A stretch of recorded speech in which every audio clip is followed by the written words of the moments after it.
In a span of 15 years, OFW Jennifer San Luis saw the Philippine peso weaken by 6 pesos against the dirham, currency of Dubai, where she has been based since 2008.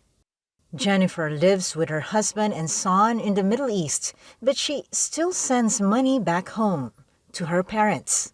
The rate then, I believe, is around 11 or 12 through the years. Medyo tumataas siya. And now, nasa ano na siya, 15.79 or something. So, mas tumataas siya. And it benefits us as OFW. Kasi, syempre, kung mas mataas ang value ng dirhams, the more money that we can send to our family.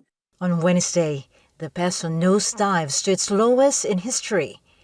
A single-day loss of over 50 centavos to close at 58 pesos against the U.S. dollar, some hours before the U.S. Federal Reserve announces an expected supersized rate hike. It's bad news for importers like the Philippines, which relies on Dubai crude. But as they say, there are two sides to every coin. Dollar earners like OFWs are the winners each time the Philippine peso weakens. Masaya sila. Of course, they get to enjoy more and they get to buy more. A weak peso tends to be inflationary. The war in Russia worsens the price pressures. More expensive imported oil, sugar, and flour. Already, the Asian Development Bank thinks Philippine consumer prices will rise faster than it initially thought, to average 5.3% this year. The ADB, however, points out that the peso's performance is at par with the rest of Southeast Asia, whose currencies are torpedoed by a hawkish Fed. The Philippines is not at the extreme end. It's actually very much close to the average for the region. So much of the depreciation in the Philippine peso reflects not so much weakness in the peso, but strength in the dollar.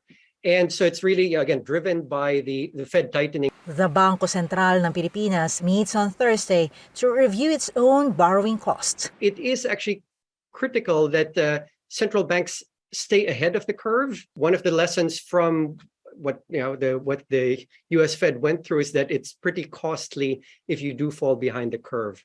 Still, the ADB is keeping its forecast of 6.5% growth for the Philippine economy within government target. So what's that pillar holding the economy? It's consumption. We go back to OFWs like Jennifer, whose remittances allow their families here not to cut back perhaps on spending, like on food, even if they're no longer cheap. Lois Calderon, CNN Philippines.